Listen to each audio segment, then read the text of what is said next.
All right, guys, welcome to another episode of the Neverland Podcast, man. Today we got a super dope guest on.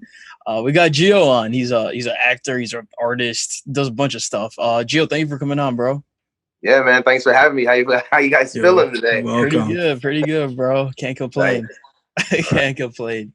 But up first, the first question we always like to ask our guests is, what's your top 5 artists of all time? So any music genre, anything, just your top 5. So artists, we're talking recording artists, like music? Yeah. Like music. I'm gonna have to go Jay-Z. Ooh. Okay. I'm gonna have to go Jimi Hendrix. True. Nice. Oh shit. Okay. I'm gonna have to go this is hard. Sheesh, man. I'm gonna throw John Mayer in there. True. Okay. I'm gonna do Bob Marley. Nice. And last but not least, I'm gonna do Pharrell Williams. Okay. That's a sick list. Yeah, that's a fire list. Much respect. Much respect to that list. Dude, have you been seeing there's been a lot of talk of Pharrell being the best producer ever? I want to take your thoughts on that real quick before we even get into anything. My man, Pharrell's definitely up there. You know what I mean? Star Trek, those boys. I would say they're for sure top 3. Yeah. Like for me personally, I'm thinking Pharrell, and then I would throw up Kanye in there. Yay. And then Dr. Dre. If you don't have Dr. Dre in your top 3, that's not a list. Real quick. You gotta go Ye and Dre. Yeah, Ye and Dre and Pharrell. That's a solid top 3 for producers of all time. Sheesh. Dang, man. But going into your music, just off rip, let's just jump into that. Because you said Hove, I was like, yo, that kind of makes sense. Like, just like your music is very like lyrical. It's like almost like it's like kind of how Hove has like a kind of a story, but then it breaks off into like just bars. I feel like your music to some degree is like that. Yeah, man. So I really I've always been into storytelling growing up. English was my favorite subject as a child, so I was always into storytelling. And then once I started listening to music, I always enjoyed someone who could kind of paint a picture and just kind of take you there. So I've always enjoyed the Jay-Z's, like I said. I've always enjoyed even the Slick Ricks, if you want to throw it back, if you will. I mean, the first 50 Cent album, Get Rich or Die Trying, that was a movie. That was a movie, you know? For real. I've always loved artists who kind of create movies. Their music feels like a visual. I feel that way about like Currency, the Hot Spitter. So, you know what I mean? I want it to be similar. You know, I definitely want to merge the visual with the audio. Yeah, for sure. Yeah. So you're trying to create like an imagery of what you're actually saying, like what message you're getting across. Right. Absolutely. I want them to be able to close their eyes and be able to see their version of my story. I always love people who have, I love when recording artists use sonics and aquatic filters. Things that kind of are very airy and dreamy and cause you to, open up those creative passageways up top. So, when I was growing up, I was heavily influenced by Wiz Khalifa. Oh, nice. Yeah, no, for sure. Yeah. Okay. And Khalifa in the headphones, it's different. It's something else. It's like he puts you in a different mood. You know what I'm saying? He puts you in the same mindset that he's in when he's creating that stuff. He definitely creates an experience. Yeah. Yeah, man. It's crazy. Like, no, sorry. I was just trying to bring up your Spotify, but I really wanted to bring up You a Rapper, the freestyle you did. Because like that song, like the Hello Paper, like that was just a really, really good song. But then the freestyle, I was like, oh, okay, now I see where he's trying to take me. And that shit was just like, that was fire. That was really, really good. I wanted to make sure that I brought that up. Hey man, that's one that's real close to me, man, right there. That's nothing but facts. You know what I mean? It's just straight facts in that. Spitting from the top of the dome, just really venting. That was a vent track for me. And it felt good to share. And I felt like some of the things that I'm touching bases on are kind of relatable, you know? 100%. 100%. Like, I think I even want to go into that. Like, what is your recording process like? Yeah, sure. So I actually got that beat from my my cousin. Shout out JC. What did he send it to me? He sent it to me on a plane, and I kind of listened to it. I've never really written in my life. Like, I've never actually put the ink on a pen. So Now You're a Rapper and Hella Paper and Vacation are all freestyles. And they're all first takes. Dang. Oh wow, that's crazy. Yeah, that's actually nice. So I was just kind of at that time, you know, I was just kind of like really feeling the vibe. I obsessively listen to the beat all day and kind of think of themes or things that you know, certain sounds I hear in the instrumental, how they make me feel, and then I just kind of go off that and vibe it out. I really love Now You're a Rapper because it speaks to my life. You know, I started acting at 11, and you know, but I've been in the studio and making music my entire life. My grandfather was a professional musician, but he was over in the gospel genre. Yeah. So I've always been around music, so I've always loved it. But once I wanted to do it, I wanted to take it more seriously. I was taking it more seriously. My buddies and a couple people around were like, "Hey man, you're an actor though." You know what I mean? Like, hey, don't try it. It's gonna be corny. You know what I'm saying? Yeah. You're gonna end up like Eddie off Death So Raven or something. Like, Facts. so kind of like, I'm like, no, I got bars, you know? Yeah. So I had just finished freestyling Now You're a Rapper, you know. I was pretty excited. I'm bouncing around the studio, blaring it on the bigs. And my buddy Vic walks past and he's like, yo, who is this? This isn't bad. You know what I mean? Yeah. And I'm like, oh, this is me, man. He's like, you make music? You know what I'm saying? Run it back. So I played it for him in the studio. And I mean, I'm a huge Vic Mensa fan. You know, I'm a huge Vic fan. Shout out Vic. Man, that boy got bars. You know what I'm saying? When it comes to having bars, you know, he's a real rapper. So. He said, I'm high as a bitch and my bitch Himalayan. Like, you know what I'm saying? I was like, yo, that's crazy. Vic's crazy, bro.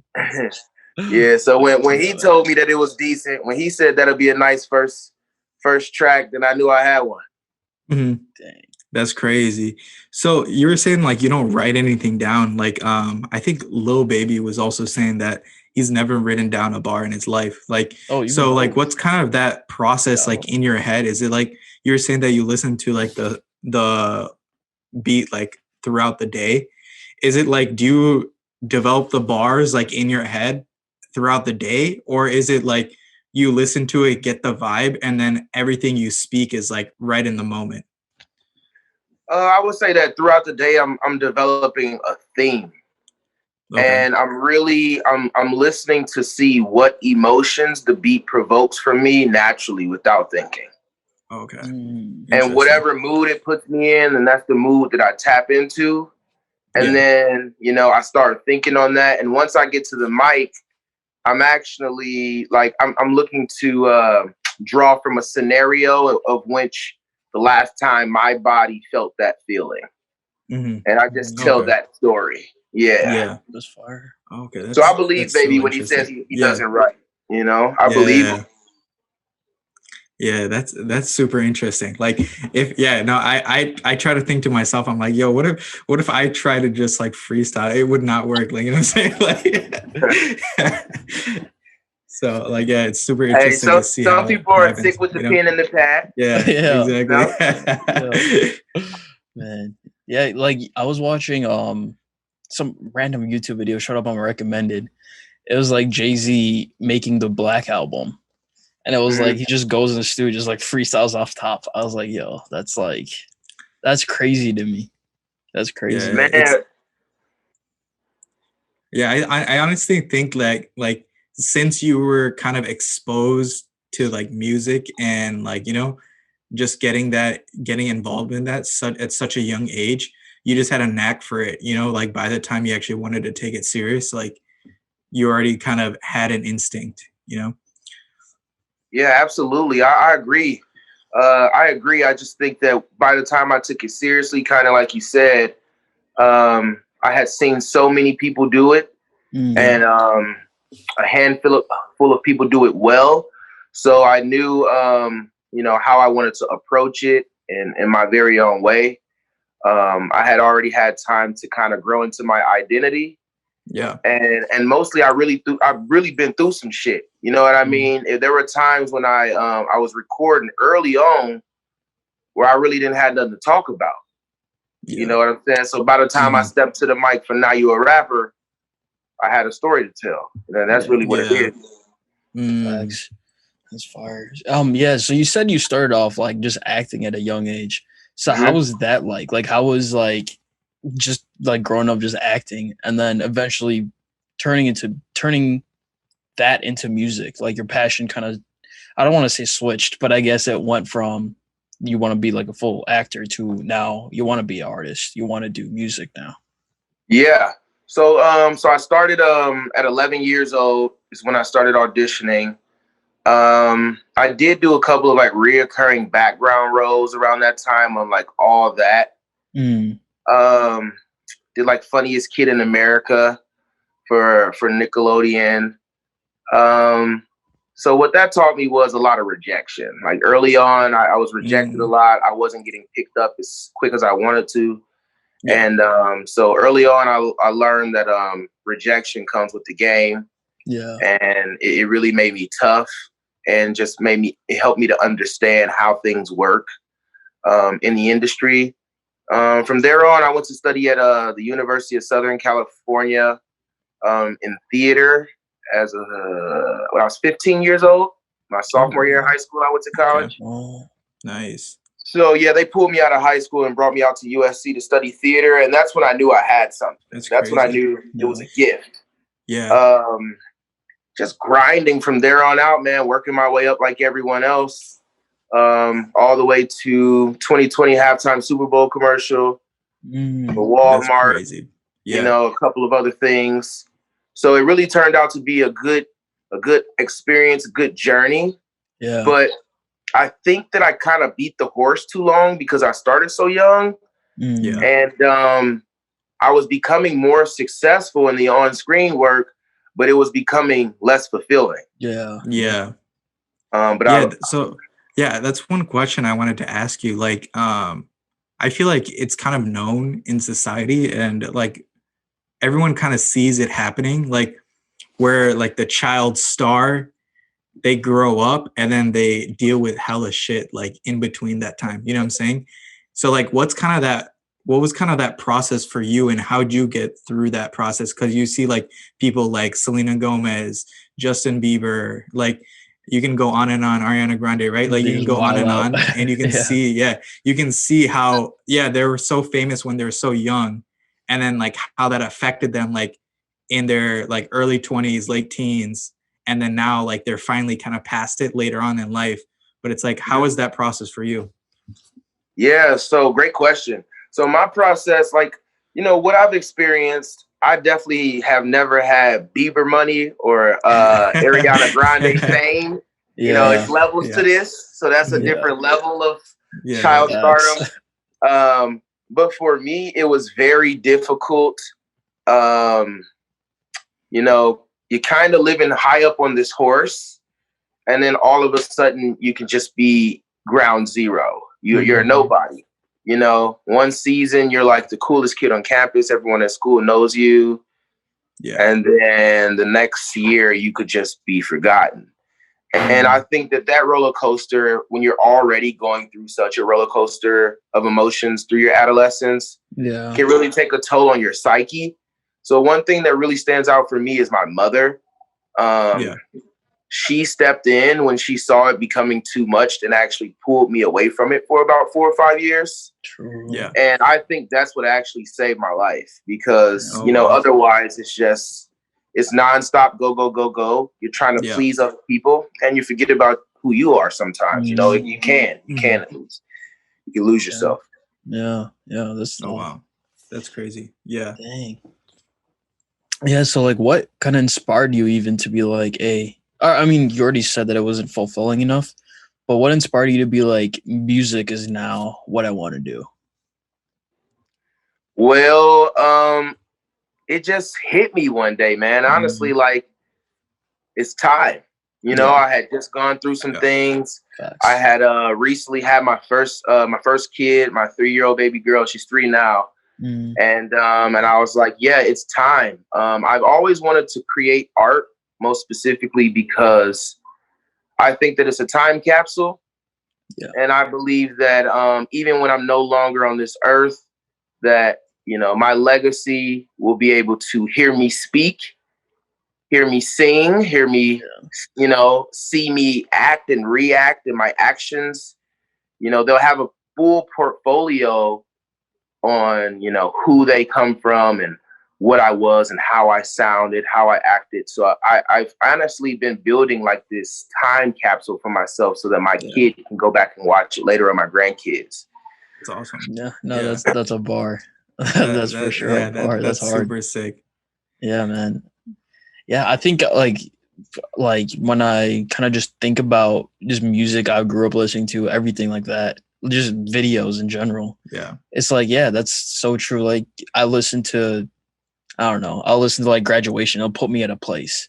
Yeah, I'll listen to like a blueprint. I'll be like, it definitely has that effect. Yeah. It's like sometimes like you know how you roll back a playlist, you'll be like, yo, what did I listen to a few years back, right? Yeah. And it's like you listen to that, it's like, oh, it puts you like right back into that moment of like, oh, I was in college doing this, you know what I'm saying? It's like, oh shit, like it's like a flashback almost. So like I definitely feel what you're saying. It's a time machine, man. Yeah. And honestly, it holds capsules of time. Additionally, the reason why I really dove in head first is because when the pandemic hit, they had locked down all of the filming for television for about 6 months. Yeah. So I didn't have anything to do. True. So I said, I'm going to just hit the studio and make an EP, stay busy, creating, and fell back in love and fell back in love with it during the process. No, that makes a lot of super sense. Awesome. Yeah. Dang. Yeah, no, that's hard. I think even like for you, since you're actually making music, it's like when your daughter grows up, she's around your age, she'll be like, oh shit, like this is what my dad was going through at that time. Right. I think that's she'll actually understand it like later on. Yeah, like that. I think that's super hard. Like, because I'm sure you probably are gonna make music involving your daughter. Yeah.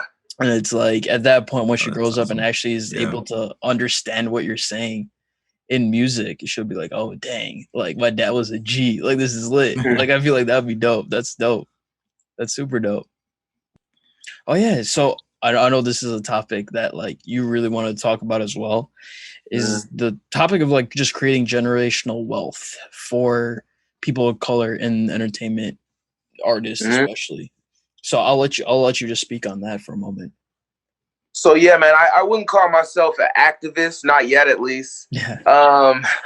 But my mission is to share information and share resources with IPOC, indigenous people of color, brown skin such as myself, to help create more opportunities within Hollywood or certain sectors of jobs and earnings that all of us aren't exposed to, or we don't have the opportunities to really experience sometimes. Yeah. I believe that entertainment is one of the few industries where a person of color has the opportunity to create generational wealth. And I think that that's at the base of it, somewhere in the root of the origin of why many of us are so drawn to it, is because it's always seemed like a meal ticket. You know, it was a way out of the lower class, and it very much so still is. So I would like to shine a light on that. So, for example, I've never been a major player, or I've never been, a big time celebrity or anything like that. But I have had steady work throughout my career, my entire life. Now, what that did in return for me was, by the time I had my daughter, I had the connections to get her right into the industry. So it took me 26 years to get my first credit, and I didn't become SAG eligible until I was 28. I'm 29 now. Okay. My daughter went SAG and paid for her college and her first project at 2 years old. Wow. So I just don't know where else you would be able to do that.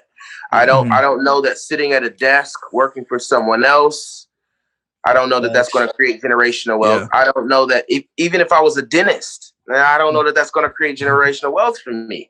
I need something that's going to pay me when I'm not there. Yeah. And I don't know what other industry can offer royalties or residuals.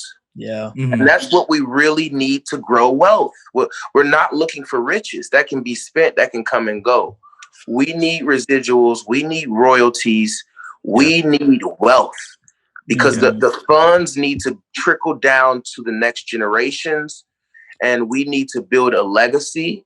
And oftentimes people of color, from my experience that I've seen, even if we do well, we don't always manage our opportunities and funds correctly.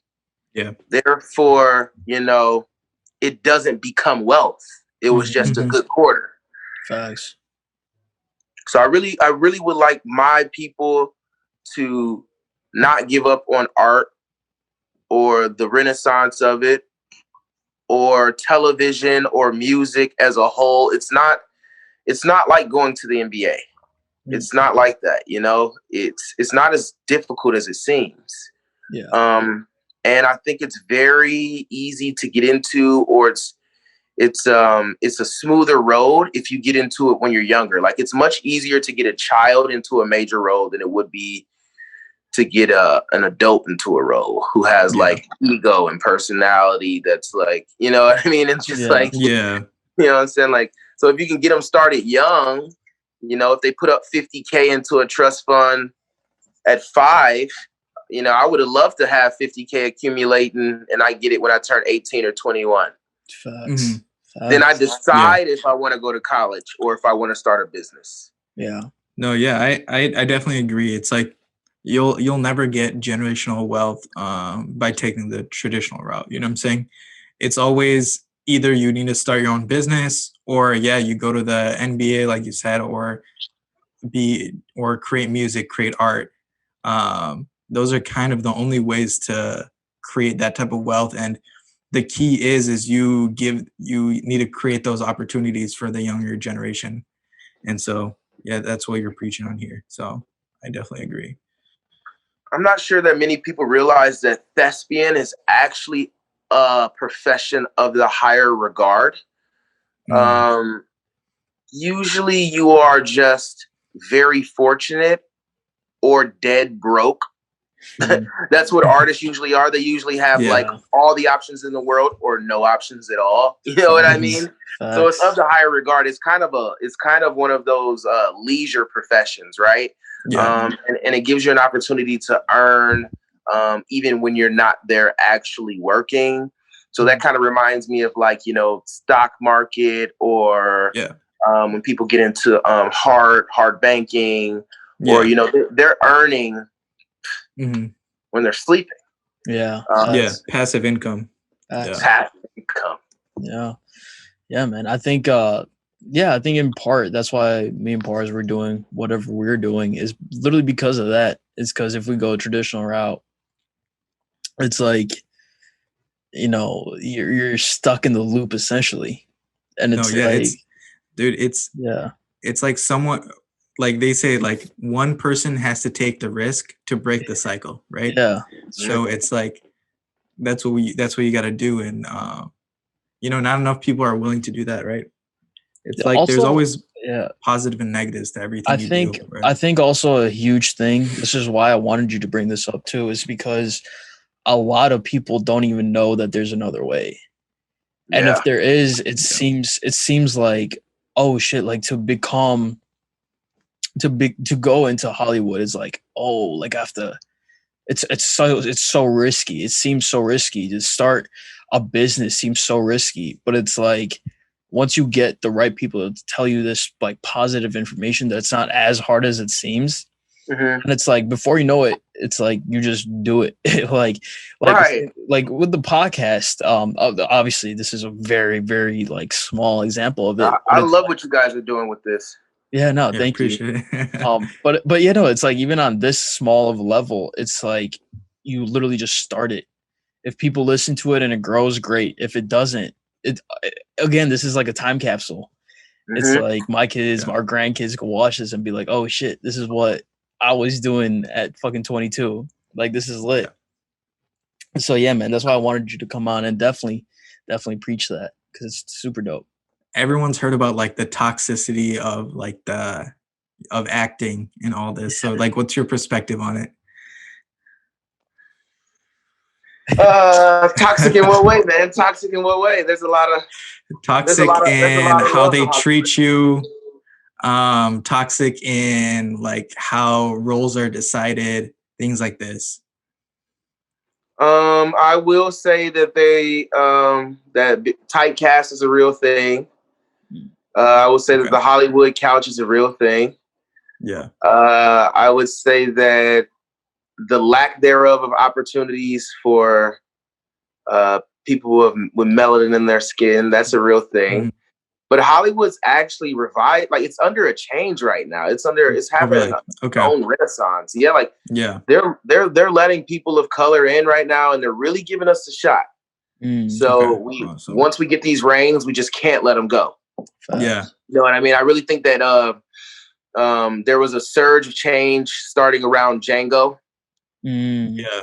And then after that, you know, I just see so many powerful leading people of color, rather male or female or other, you know, in major roles, major projects, which we didn't really see much of that before. So that's exciting.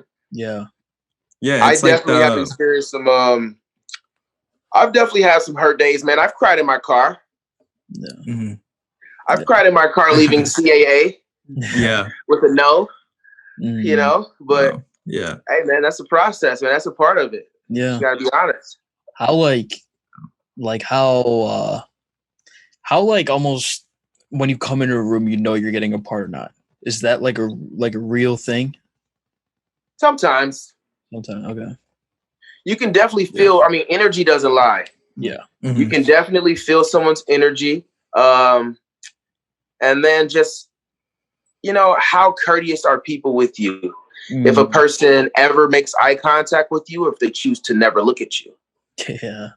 You know, if they greet you when you walk in the room, or if they act like they didn't see you. It's like little things like that that'll let you know, or not let you know how things are going. Sometimes they try to play hardball and they actually love you.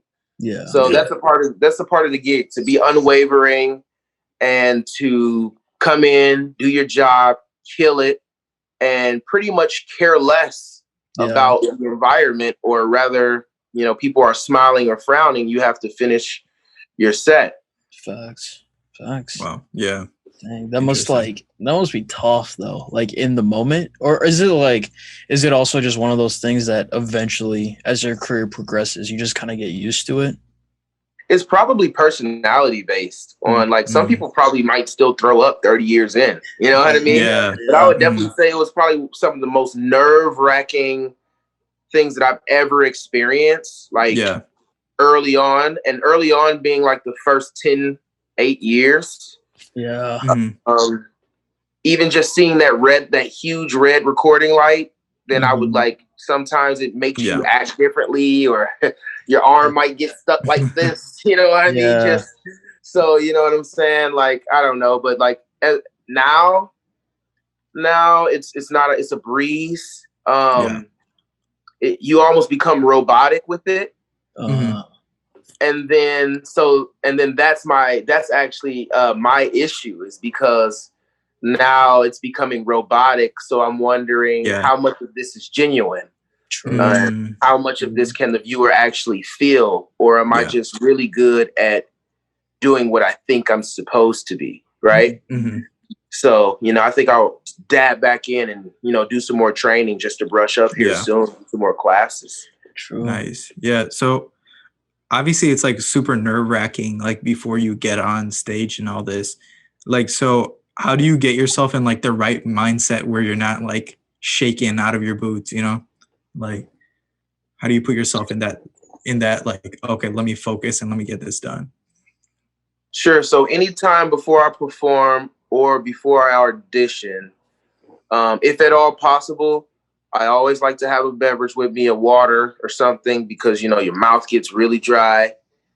And to keep myself relaxed, I usually bring my headphones and I'll listen to like some Chemistry or Jen Aiko, or and just kind of let it vibe on a low volume. And then I isolate myself if at all possible.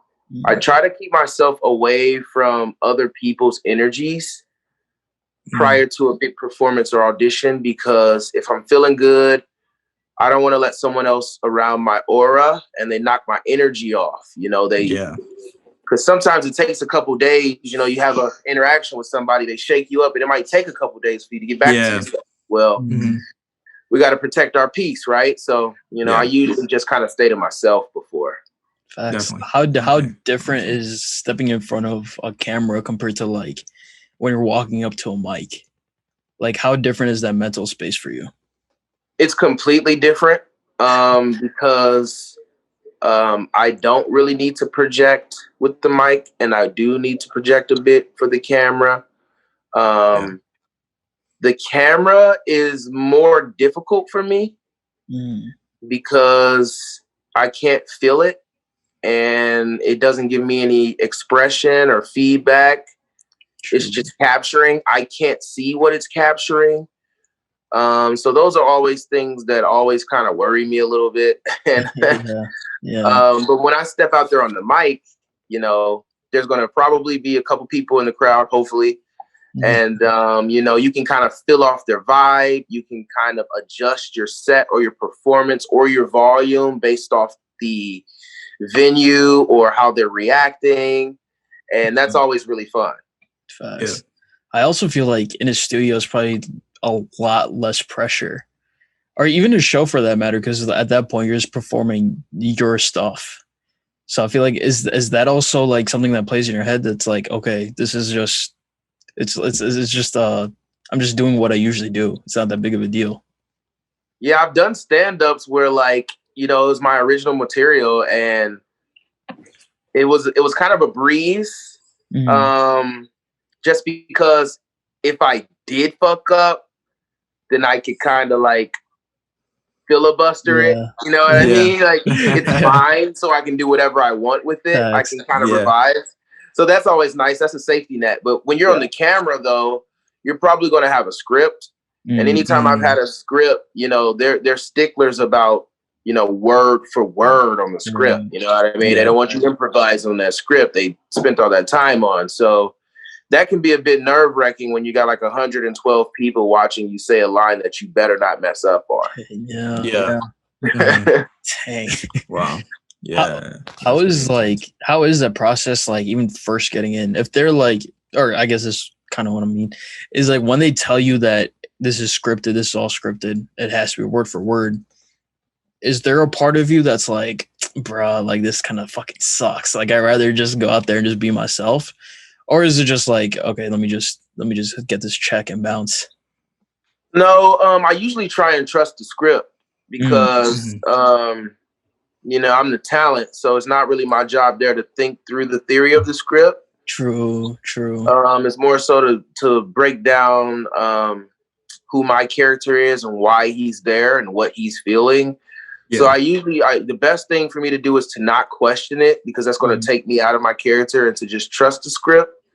But you can definitely feel when they write something corny that you don't feel like it's a natural reply, and you're like, nah, I probably wouldn't say that. Yeah. But nah, you still say it anyway, you know what I mean? But yeah, sometimes it can be a little corny, but you just got to trust the script, because once it comes back from post, it often kind of looks and sounds a bit different than it did in that moment. True. Yeah. Okay. Interesting.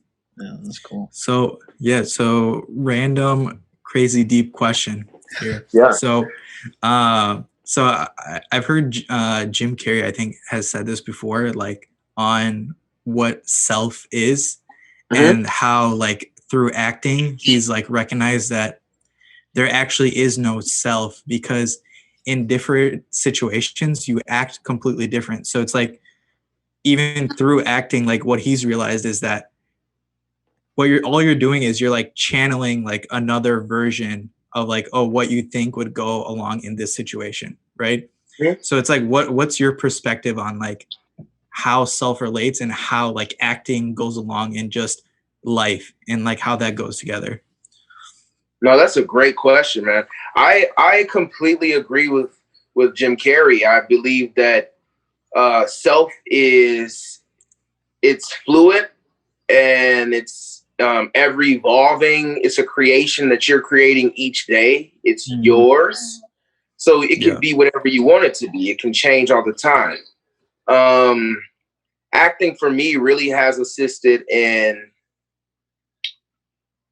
being able to tap into different characters or different scenarios in my mind that I may not have experienced myself yet, and kind of seeing how I would react. Now, what that has done for me in my real life is it's actually saved my life quite a few times. Okay. Because, you know, like I've been in jail before, and and I've been acting in there, and I was in there acting, and it saved me. It kept me safe. You know what I mean? They couldn't tell that I wasn't one of them. You know what I mean? Or, you know, or when my parents got their good job, right? And we moved on the other side of the railroad tracks, right? And I was one of very few minority kids in an all Caucasian school. Yeah. You know, it's a certain way you act around the whites and the blacks so that you can, you know. Yeah, you can survive, right? Yeah, get through the day. Survive through the social. So, I mean, it's really helped me. Or even from a professional standpoint, when I've had a couple office jobs, man, I was acting in that interview. Come on, dog. It was the actor gag, and I got the job every time. You know what I mean? So it comes in handy, definitely. You can tap into it. You know, you get pulled over. You know, you can tap into one of them characters real quick. You know what I mean? Whoever you think can get you what you need. No, for a fact. I mean, I think that's super cool. I think like a lot of people are essentially doing that daily. Like everyone has that, but I think for you, it's probably more like, I know exactly how to feel right now. Like you could bring that emotion up. Whereas for me, I probably have to like really sit down and be actually in that position to be like, oh, let me turn this switch. Yeah. I think that being able to compartmentalize your thoughts is very important in general, but it's also important as an actor. Yeah. Yeah. I was always very interested. In high school, I took a class called Social Injustice. And it pretty much just focused in on what they thought the three greatest speakers in history were. And it was Hitler, Martin Luther King, and JFK. Okay. Martin Luther King Jr. and JFK. Yeah. And what we would do in that course was we would watch their speeches in silence. Dang. and we would see how their body language was actually commanding crowds. Yeah. Right? So I was like, hey, like, if it's all body language, it's how do I gesture my hand? It's how do I posture my shoulders? Yeah. You know what I mean? It's when I choose to smile or not to.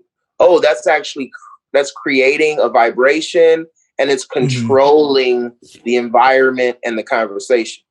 So I think that we should be very conscious as people on our movements, our tone, our volume.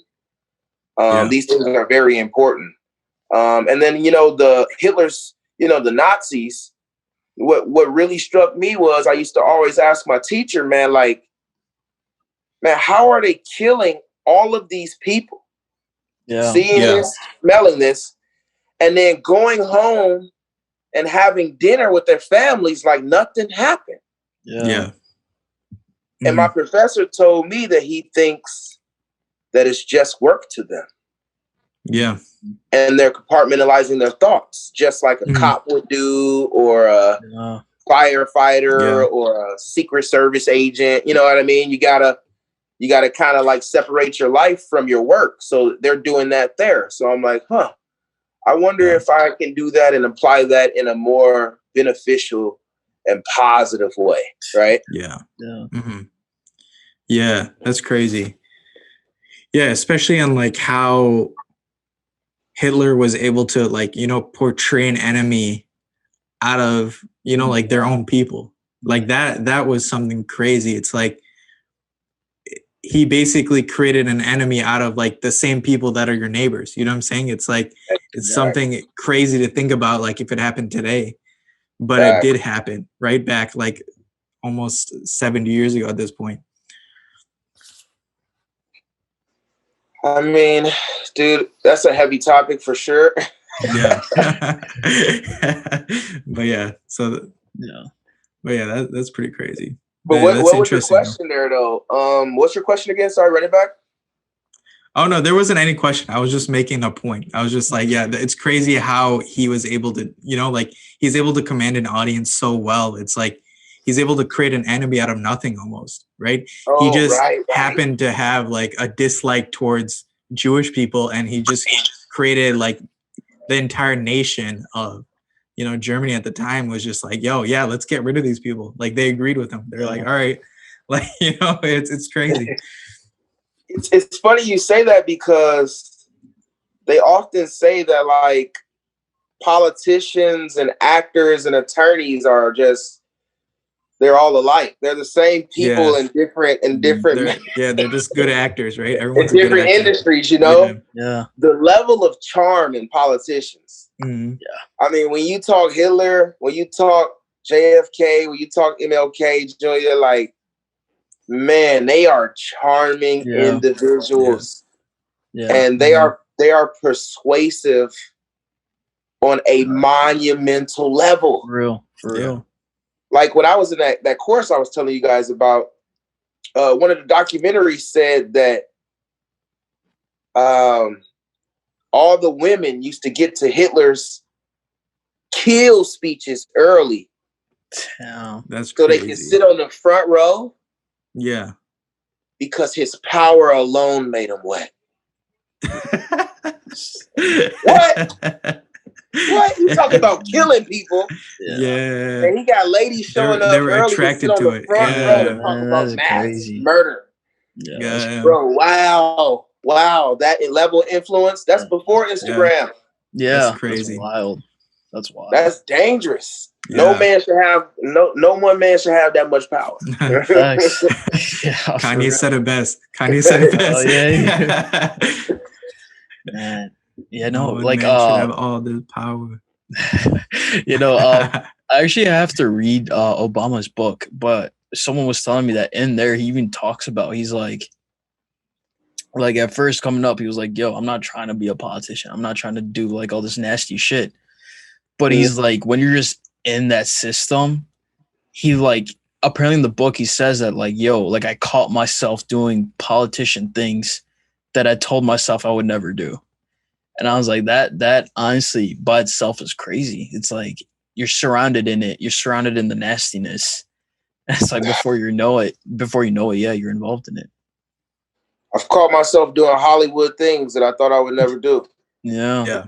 It's like, man, like, I don't want to say that it consumes you, but you definitely find yourself